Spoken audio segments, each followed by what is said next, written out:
This Faith and Finance podcast is underwritten in part by Eventide Investments. They believe that investing is more than just returns. It's an opportunity to partner with companies that align with your values and are making a positive difference in the world. Learn more at eventideinvestments.com.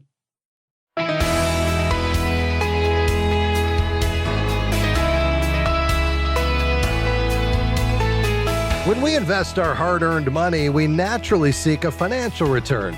But could there be other rewards as well? Hi, I'm Rob West. Faith-based investing offers more than just financial gains. Today, Finny Kuruvilla joins us to explore the deeper impact of aligning our investments with our values. And then it's on to your calls at 800-525-7000. That's 800-525-7000.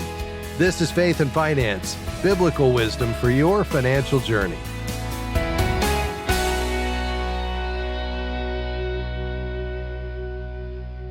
Well, our guest today is Dr. Finny Kuruvilla. He's co-chief investment officer and senior portfolio manager at Eventide Asset Management, an underwriter of this program. Finny holds an MD from Harvard Medical School and a PhD in chemical biology from Harvard University, and yet his passion is faith-based investing. Finny, great to have you back with us.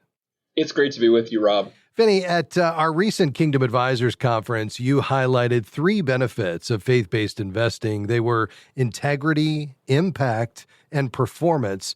And we're going to break those down today. But first, these principles, I think, also address common objections to faith-based investing. So if you don't mind, let's start there. What are some of those more common objections you hear about faith-based investing?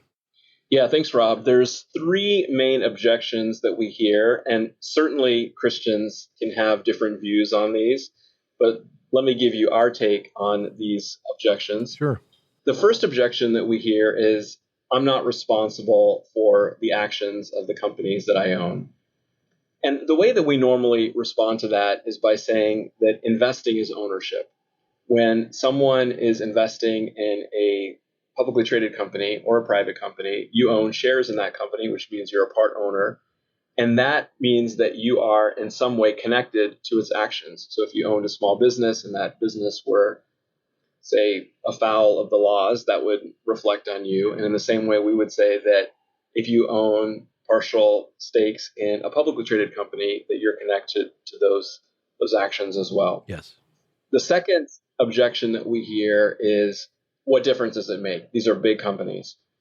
Well, in reality, one of the things that we have observed over the years is it's a lot like voting, where we know that in a vote, say presidential election, we just went through one not that long ago, that less than 1% of the total number of voters are actually the determiners of the election. And in the same way, it's actually very small percentages that swing the ethos of these companies in either direction. And so this is something that we feel very strongly about and have data that even a small percentage of people can make a big difference. The third objection that we often hear is concerns about underperformance. And we would make the case that ethical investing in line with good, solid values, doesn't necessarily mean low returns. And in fact, we would make the case that companies that operate with integrity, that are run by qualified management teams, that are doing responsible business practices day in and day out, that they should be outperforming their peers and even give reduced risk over the long haul. Yeah, that's well said. I want to dig into a couple of these. We just have about 90 seconds before our first break. Investing is ownership. And that's true, Finny, even if we're buying these shares on the secondary market. Isn't that right? Absolutely. Yeah, you are an owner even on the secondary market, which means that you can vote in, for example, shareholder resolutions. And you have a stake that's very meaningful, no matter how big or small that it is. And isn't it also true that, there's all kinds of ways that we can engage culture and bring Christ with us and Christian values? I think it's fascinating just how important corporate America is and the boardrooms of the biggest companies in this country in terms of influencing our culture, which also means that we can make a big difference by way of our shareholder engagement. Isn't that right? Absolutely. I mean, you touched on something really important there, which was that companies really shape culture in powerful ways. Think about social media, think about big tech, think about how much our behaviors are influenced by advertisements, et cetera. And so this means this is an opportunity for Christians in particular to step up and to have their voice be exerted in the marketplace as these companies respond to their respective shareholders.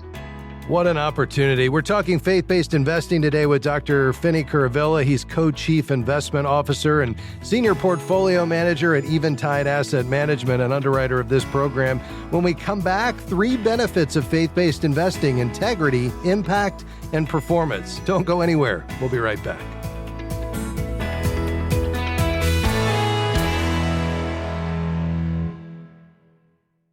Imagine having biblical financial wisdom delivered to your inbox every week, helping you integrate your faith and financial decisions for the glory of God. At faithfi.com, you can join a community of over 70,000 people who are already receiving our weekly wisdom email, filled with articles, videos, podcasts, and exclusive offers on resources that will deepen your understanding of biblical stewardship. Start your journey today by creating your FaithFi account at faithfi.com. Just click Sign Up. We're grateful for support from Eventide Investments on the Faith and Finance program. Eventide's approach to values-based investing is grounded in the belief that humankind was created in the image of God, with intrinsic dignity, value, and worth. Eventide calls this investing that makes the world rejoice. More information is available at eventideinvestments.com. That's eventideinvestments.com.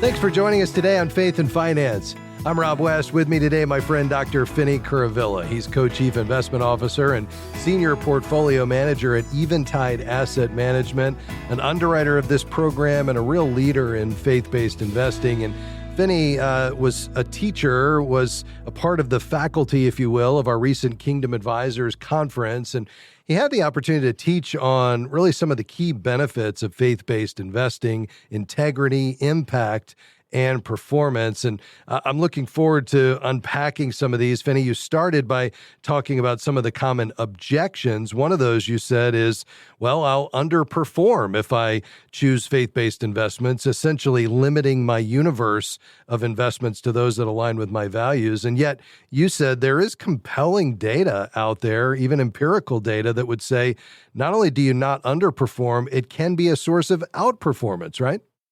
That's exactly right. And to illustrate this, there is a lot of data out there, both from the academic world and the business world, that, for example, if you are serving your customers well, then those customers will come back and they'll recommend that particular product or service to their friends and family, which will increase your own repeat business, as opposed to taking advantage of your customers or clients, which we've had experiences like that. You don't want to go back. That's a simple example, but it's a powerful one.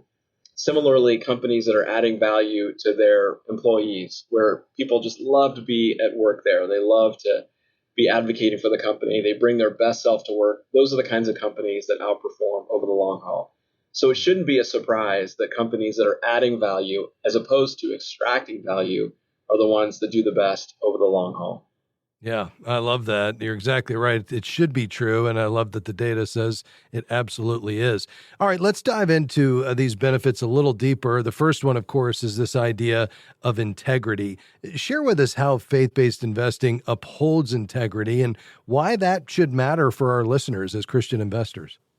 Yeah, the banner that we would put over investing is the love your neighbor principle. Hopefully that's something that we can all get behind, where we want to be treating people as we want to be treated.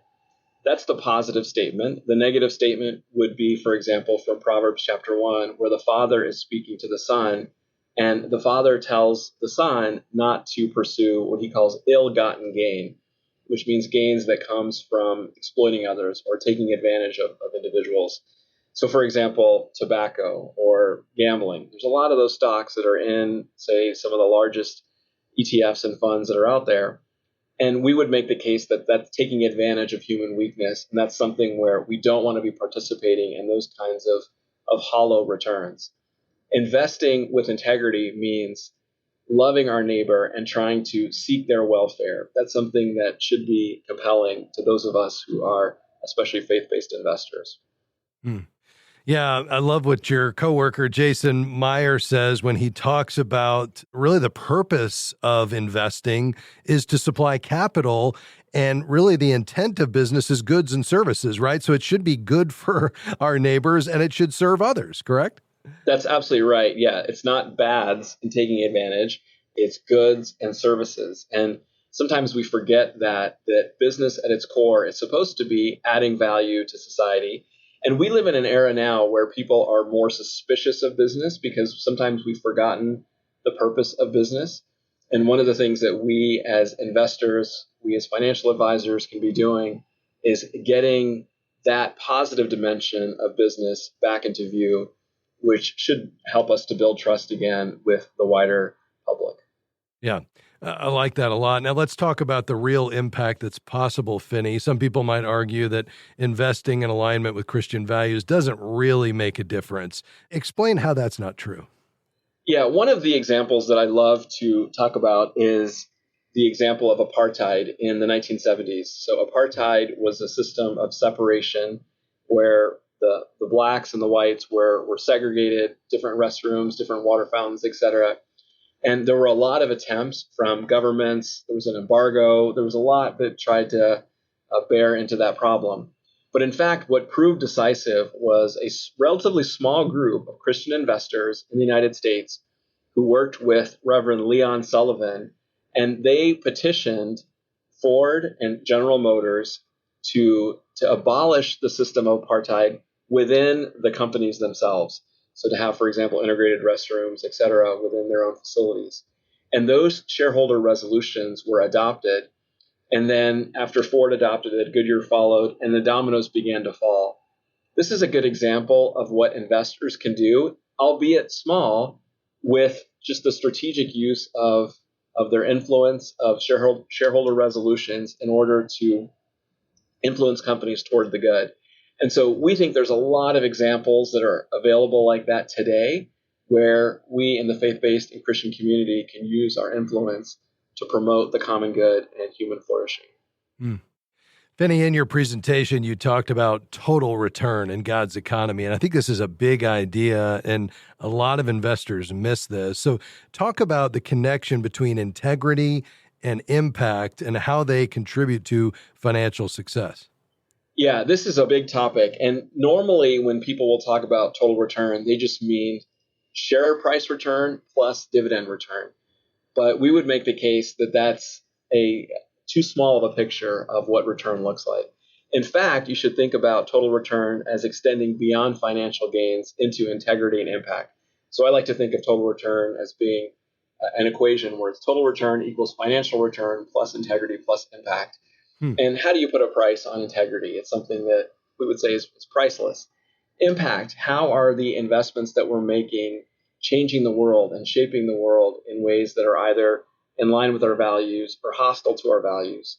And when one looks at this full picture here, this is really exciting because we would make the case that total return is something that can enlarge human flourishing beyond just the numbers. And it's something that we think is vital to promote here in the 21st century. Yeah, there's no doubt about it. And yet, this is a brand new idea, Finny, for most believers that love Jesus and want their values, their faith values reflected in every domain of their lives, and yet they had no idea that could include their deployment of capital through investment. So how would you counsel the average listener today to get started in this? Yeah, one step at a time. It can be a whole new paradigm shift here, but I would say that the average investor should start by using some of the screening tools that are out there or going with fund managers or other portfolios that prioritize ethical and faith-based values without sacrificing returns. There's a lot of great firms that are out there. We're one of many, and we would just encourage everyone to start to explore what are the options out there. And we're fans of using professional guidance to help make those decisions. Yeah, very good. We've got about 40 seconds left. Finny, tie a bow on this for us. Yeah, we are excited about this. We think we're in the early stages of what can be a movement as Christians integrate their faith and their values into their investments.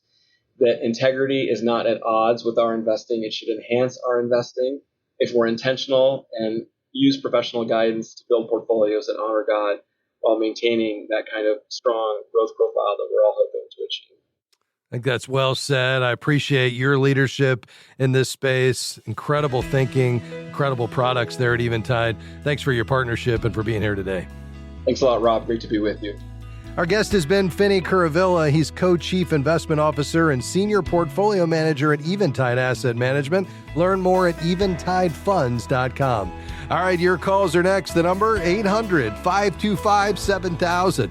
That's 800-525-7000. I'm Rob West, and this is Faith and Finance. We'll be right back.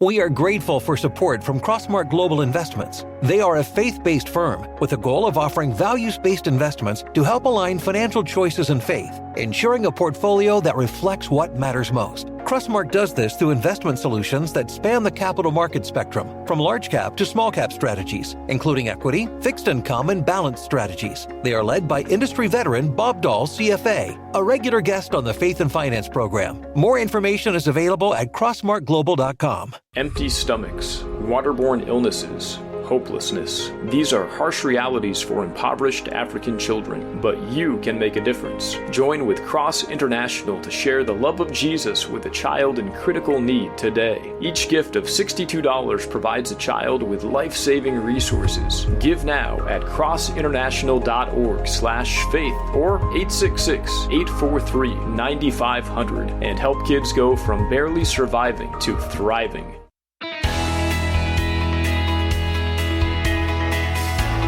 Great to have you with us today here in our final segment on Faith and Finance, helping you live as a wise and faithful steward. Speaking of faithful steward, that's the title of our brand new magazine. Issue 1 is out. That's right. It's going to be quarterly. We're actually hard at work. I just saw the first pass of the designs of issue 2, but issue 1 is just chock full of some incredible content. The story of Zacchaeus and lessons from a publican. You know, it's amazing to see the transformation that happened financially in Zacchaeus' life when he had the encounter with Jesus. And then there's a great article from John Reinhardt on breaking the cycle. You know, we can succeed financially and fail spiritually if we're not careful.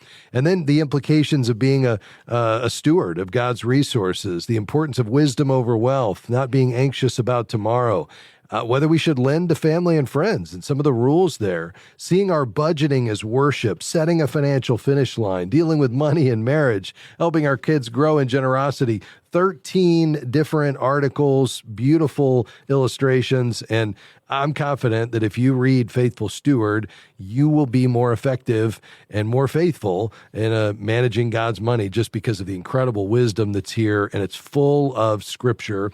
If you'd like a copy of Faithful Steward mailed to your door each quarter, you can become a Faith5 partner, and this is a way of us investing in and blessing our partners, those who help us reach more people with this message every day by supporting us at $35 a month or more. We send them 4 issues of Faithful Steward, so you'll be getting the next issue as it comes out in April, and pre-release copies of all of our studies and devotionals. I'm holding a pre-release copy in my hand of our new study. It's 150 pages. It's really dense.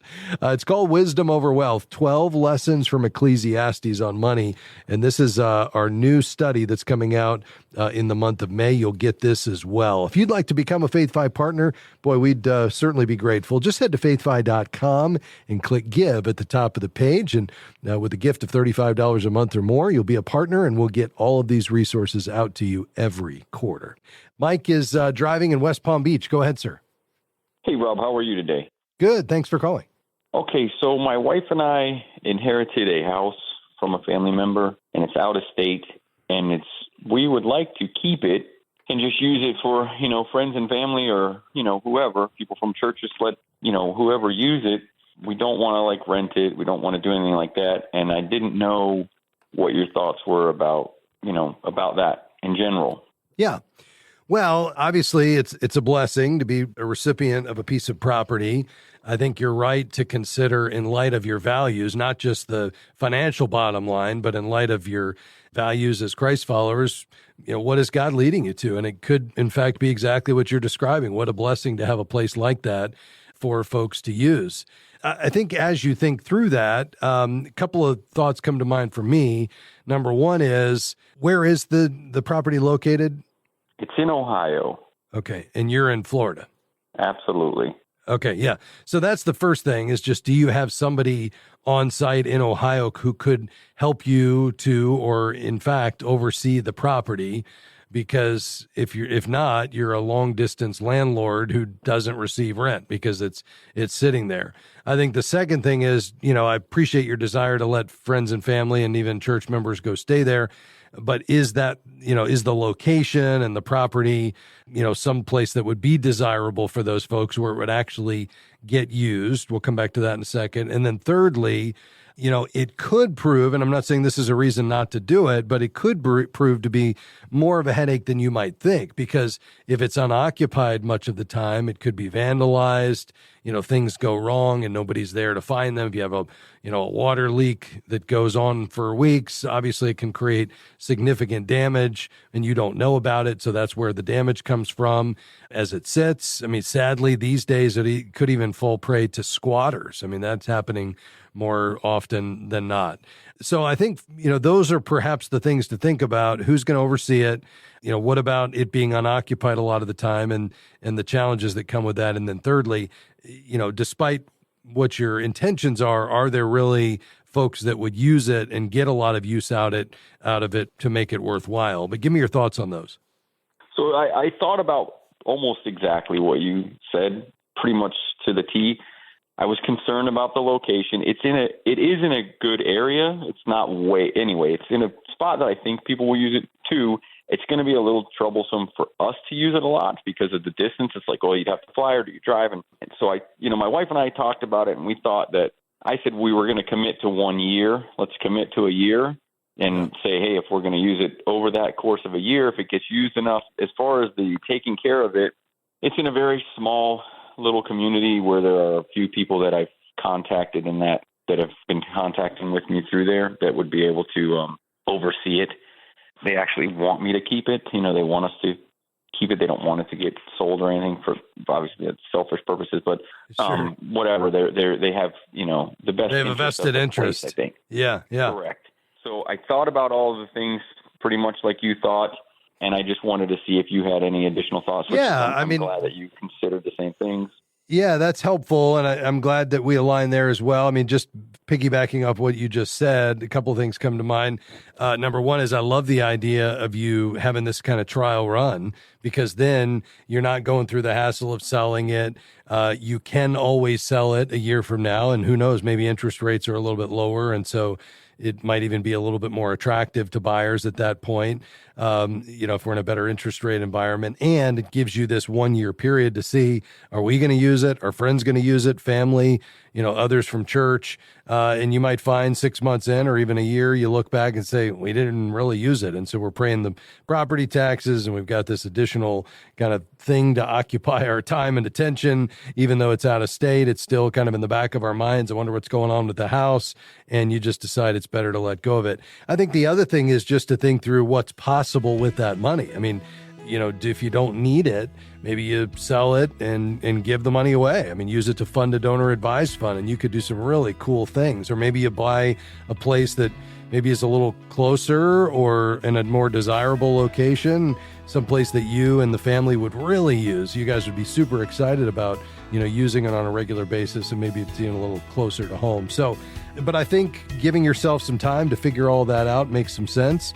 And then you avoid the transaction costs if you find out in the end you're surprised at how much it does get used. Right.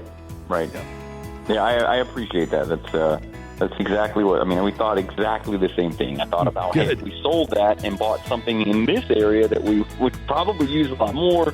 Yeah. So, all of that's great. The thing is, the value is not as high as it would be in one of the great desirable areas. So I get it. We would be spending more. Yes. To, It's like, well, we really didn't save anything. Yeah. But, no. I get it. I appreciate Totally. that. Absolutely, Mike. All the best to you, my friend. Thanks for calling today. Let me say thanks to my team today. I certainly couldn't do this without the entire cast and crew here at Faith 5, but certainly today, Devin Patrick, my producer, Jim Henry providing great research, and Sandy Dickinson handling our phones today. Have a wonderful day, and we'll see you next time. Bye-bye. Faith and Finance is provided by Faith Fi and listeners like you.